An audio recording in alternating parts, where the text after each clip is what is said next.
So let's try to see what can be like a very simple algorithm which can solve object detection for us. And again, we have seen this algorithm before, not from like detection point of view, but from classification point of view.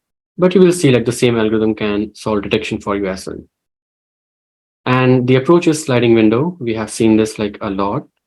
So again, sliding window I would like to emphasize, mean you will see it everywhere in computer vision, because the way these algorithms work is you focus on like one point at a time, and then you have to like focus on all the other points as well, right?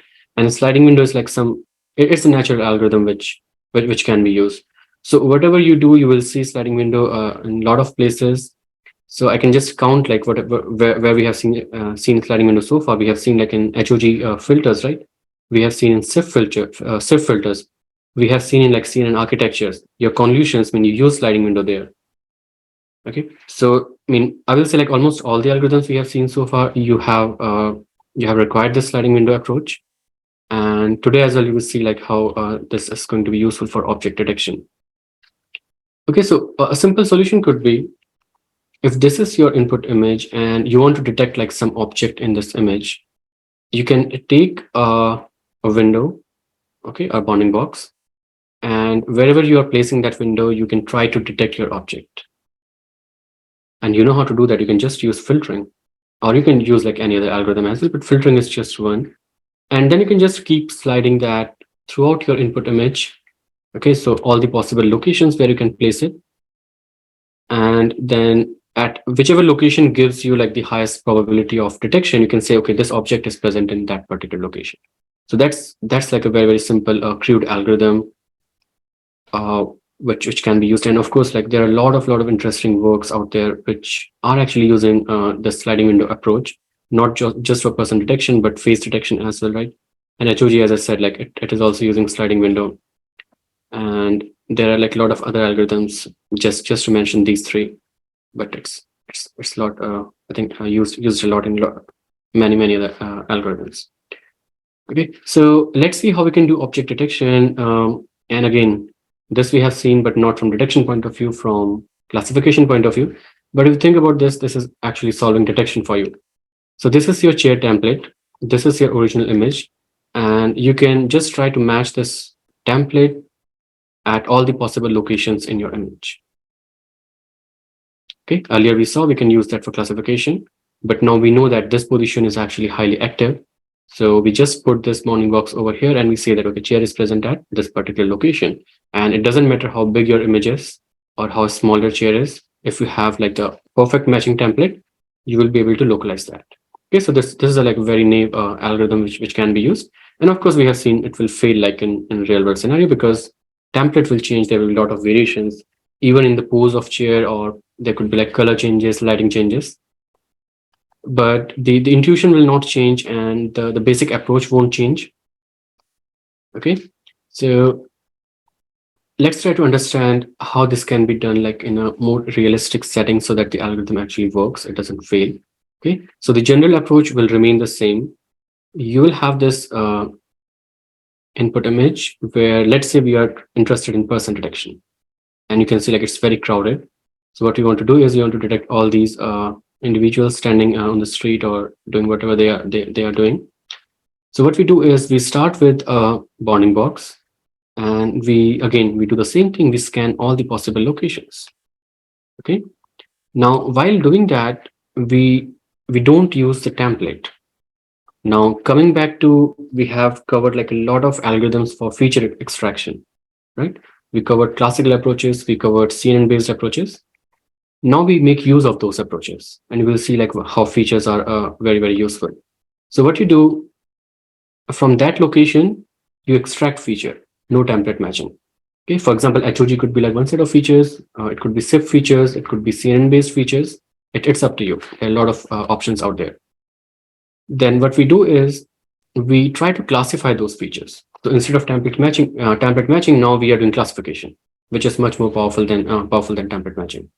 Okay, so what will happen at each location where you are placing your bounding box, you are just trying to identify, using this classification algorithm, whether that object is present or not. So the algorithm remains the same, the one we discussed for the naive approach, The only difference is we extract features and use those features for finding out whether object is present or not. And then some post-processing is required, which I will talk about. That's really important. Okay, so let's start. So you scan all the possible locations. Let's say this is your detection window. This slide, and you inspect all the windows. So in this case, you can see like your window size is kind of fixed.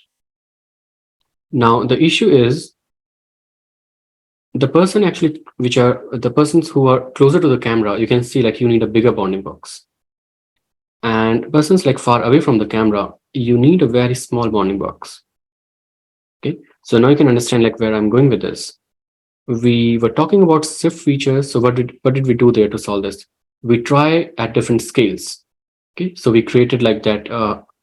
That's called the pyramid, right? We do exactly the same thing. We create pyramid. And to create pyramid, what we'll do is we try to scan the images at different resolutions. Okay, so this is just showing that, okay, for the close by people, you have bigger bounding box. People which are far away, you need a smaller bounding box. And what you do is you resize your image. You resize your image, but you keep the size of the bounding box same. You don't change that. Okay, you keep reducing. And you will create like a scale space pyramid exactly the way you were doing for SIF features. So this is like a bigger resolution, and this is your detection window. Now you can see that in the highest resolution image, you're actually trying to detect the smallest scale of your object. Okay, and the idea is if you are using this detection window, and this is, let's say, matching one particular individual, so that will be like height and width of that individual, right? But if you're using the same detection window on this scale, which is on the top, then you can see that the actual size of that person is much bigger than that. So although like this is kind of an inverted pyramid, but the scale at which you're detecting your objects, it's actually kind of reversed.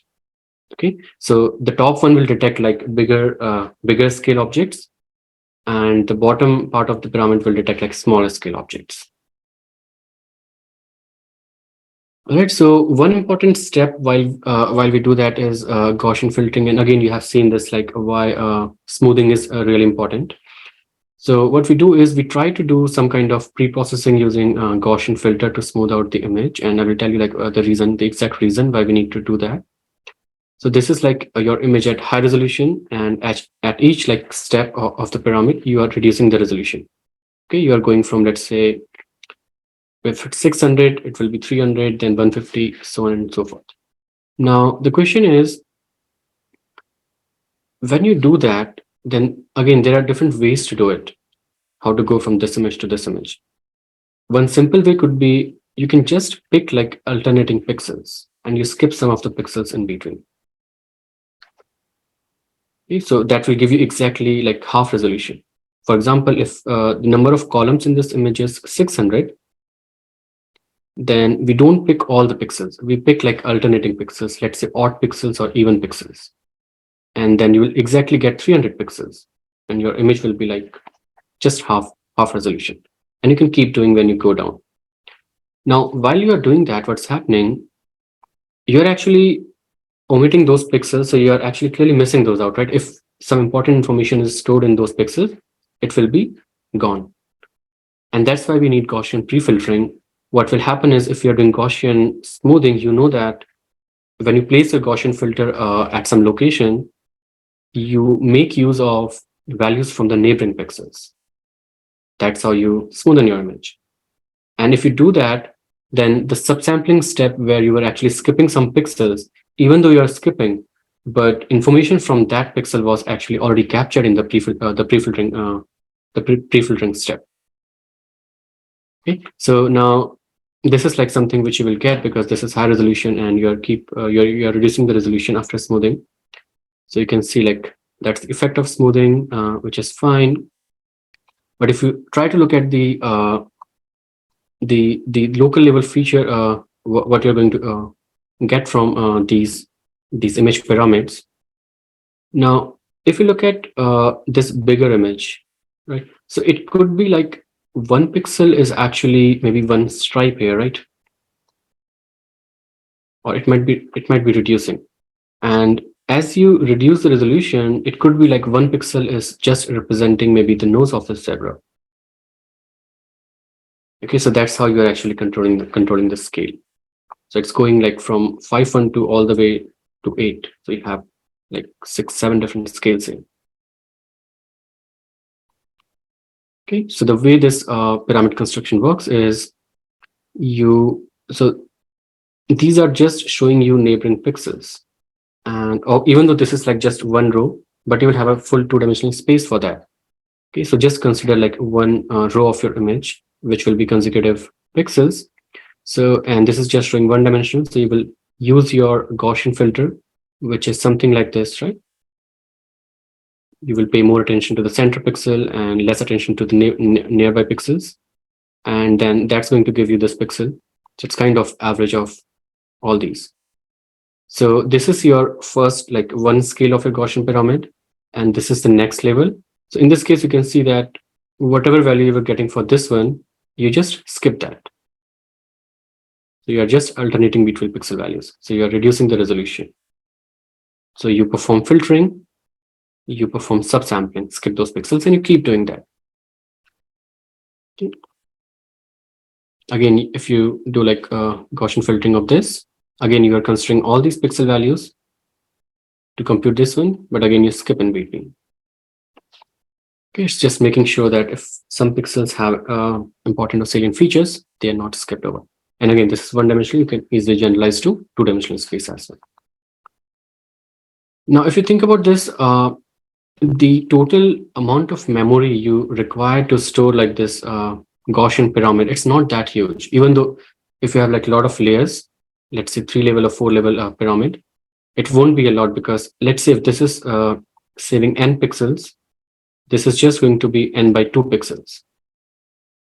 Okay, so for a 3-level, you will see like it's just like 4 by 3 of the size of the original image. So in terms of memory consumption, it's not increasing your memory consumption by a lot. Definitely, it's never going to go to like 2x. Okay, so now the issue with like that kind of approach will be, since we are looking at this specific aspect ratio, you might have individuals in your images, something like this. Right? There will be all sort of variations out there in real world.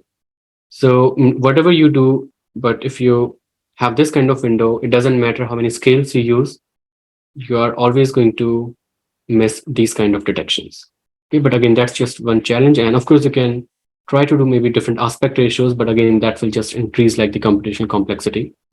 And whatever you do with one set of aspect ratio, you will have to repeat that with a lot of other aspect ratios. And we will see later on, like in the actual CNN algorithm, how this is being addressed. Now, once that is done, you just extract features from that block, as I said earlier, and it's up to you like what kind of features you want to use. It could be classical features, it could be your deep learning features, everything is fine. Now, here's the trick here, right? So it's fine, you can extract features, but how will you classify? Right? So the way it works is, as you know that if you have to do detection, you need labels for annotations for that, right? So for training samples, you should know like what exactly that bounding box will look like.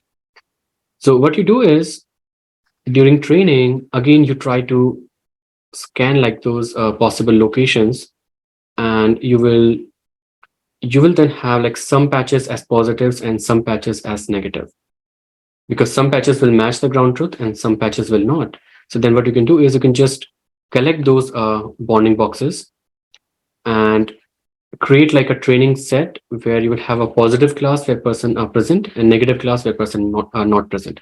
And you can just train a classifier. It could be a simple CNN classifier. It could be a SVM classifier, because in this case, you have features. And once you have that trained classifier, then you can use that trained classifier during testing time. And during testing time, again, you take the same window, keep scanning on the images, and then that classifier will tell you whether person is present at that location or not. Okay, so this is just showing some sample examples which will be used for training. So all these are like positive cases because you have individuals present, and all these are negative examples. Again, you are extracting these samples from your annotations. Okay, so then you simply train like maybe a linear classifier, something like this. Yeah, it's up to you, like what kind of classifier you want to train. And we have seen like training a classifier, I think 2 different variations at least. Okay, so once that is done, we try to use that classifier to make predictions whether a person is present or not. And again, we do that at multiple scales. And of course, for preparing your training data, again, you will do that at multiple scales itself, right? So that will help. So you'll have to use some kind of threshold to say that, okay, object is present or not. Again, that's part of a classifier, you know all that. And this is, let's say, some sample result. You have this image. You again scanned all the possible locations, and then you try to classify all those possible locations. And then your algorithm might have said, okay, at this location, person is present. At this location, person is present. And that confidence level might be higher than the threshold. Okay, so remember, you need a threshold for a classifier. And if it's a binary classifier, you can say that, okay, 0.5 and above, it's a positive case. 0.5 and below, it's a negative case. So it's up to you. And again, that's like a parameter you have to decide. And let's say all these bounding boxes were detected as positive. Yeah, you can see like one issue you can clearly see, like at one location, you have multiple bounding boxes, which in a way is right, because all these are correct, right? You have this individual present here, but then the question is, do we really need that many bounding boxes? In this sense, the algorithm is saying, okay, 1, 2, 3, 4 different individuals are present, but that's not true. We can only see one. And again, the other interesting aspect, you can see like you have some smaller bounding boxes as well, which means that you were able to take care of that scale aspect because you were trying patches at different resolutions. Okay, so that's fine. So that's like a initial step. You have these predictions, which is kind of already giving you results. But now we need to improve on this, and that's called post-processing. So we need to get rid of like these additional boxes. Okay, so let's see how we can do that. So as I said, you have multiple detections, and that's not good. So what we use non-maxima suppression, and we have seen this algorithm before. If you remember, like your edge detection algorithms, that's exactly what we were doing there. So the high-level concept of the algorithm is not going to change. Okay, it will remain the same. It's just a different kind of application. So if you remember, like from edge detection algorithms, what we were trying to do is at any given location or any pixel location, we were looking at the neighboring pixels, right, in the direction of the orientation. And if the magnitude of this edge being detected is greater than the neighbors, we say that this is an edge. But if it's not greater than these two, we say this is not an edge. So it's kind of you're suppressing if it's not like dominant in the neighborhood. Okay, so that's the name, like non-maximum suppression. If it's non-maximum, we suppress it. So the idea remains the same, but what we do here is it's like slightly modified algorithm. So whatever detections you have for any given image, it will be a long list, right? Because you might have multiple objects present. Now what you do is you first of all sort like all the detections based on the confidence score. Okay, so what you do is you go to the bounding box, which is like your model is actually very confident. It's saying like 100% this is a person. You start with that. Now what you do is you take that bounding box and compute the overlap of that bounding box with all the other detections. Okay, and the kind of overlap you will compute, it's called intersection over union. And again, this is a very important term. I think you're using for NMS, that's fine. But I think if you're solving detection problem, like whether you do evaluation, whether you like do some kind of loss computation, you will see like different variations of this intersection of over union. So try to understand like what this does. So first of all, you have 2 different detections. Okay, so there are 2 parts, numerator and denominator. So in the numerator, as the name says, intersection over union, right? So in the numerator, you will have intersection. And in the denominator, you have union. So intersection means what part of these 2 bounding boxes is common. And in this case, you can see like this blue region over here. That's the common part, right? So we just found, we find this area. whatever this area is, we put that in the numerator. And union is we just combine like both the detections. And we just find like the area of this overlap, or not overlap, just like the union of these two bounding boxes, this blue color over here. And we put that in the denominator. So this intersection over union will tell you like what's the overlap between two different bounding boxes. Okay, so you do that for all the bounding boxes you have. You start with the highest one, and then what you do is, if you find like there is like a high overlap between two different bounding boxes, you will keep like the highest scoring bounding boxes, but all the others you will just get rid of them. You'll just remove them. You say that it's not a detection anymore. Okay, now one trick here. So the trick is, it's saying like high overlap. Now the question is, how do you define high overlap? And that's kind of arguable, and it will change a lot, like your performance a lot. And so again, this is like you can say a parameter. And even when we try to evaluate these object detection algorithms, later we will see we make use of this threshold as like one parameter. So we try to compute the performance of the algorithm at different thresholds. Okay, so this part is actually important. We will revisit this later. But for now, you can say that, okay, we have some kind of threshold if IOU is, so this is going to be like between 0 and 1, right? So the best score you can get is 1, which means that it's a perfect overlap, because what will happen is your intersection will be the area of the square, and your union is also going to be the intersection of that square, because it's perfectly overlap. They are on top of each other. Okay, so the maximum score is 1, the minimum is 0 when there is no overlap at all.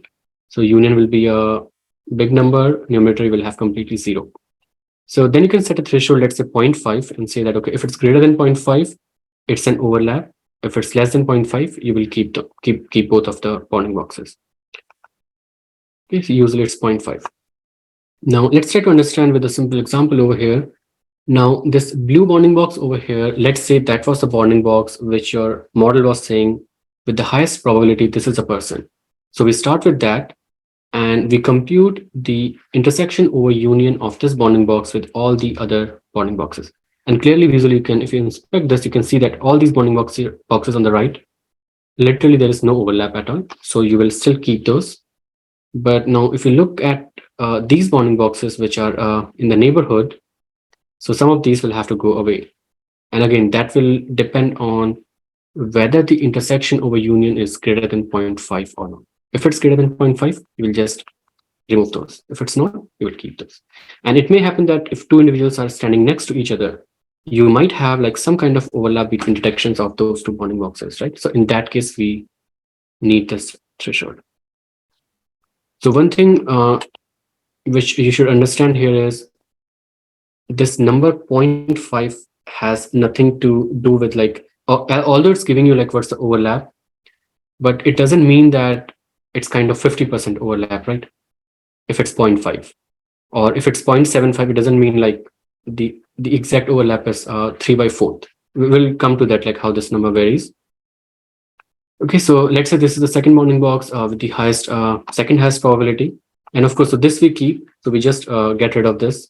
We don't use this for like future IOU scores, because the IOU scores are not going to change, right? So we just save the computation cost. Again, for this blue box, we'll compute intersection over union with the rest of the bounding boxes. And again, we will get rid of the ones which are clearing this threshold. And you can see that some of these bounding boxes are actually overlapping, but the threshold might not be that high. So we will still keep those. And you do that, keep doing that for all the bounding boxes. And finally, we get a result like this. So this is much cleaner. Okay, so that was the post-processing step. And you can see like already like this algorithm is doing pretty well. And then next, I think we'll see how we can evaluate like this kind of algorithm.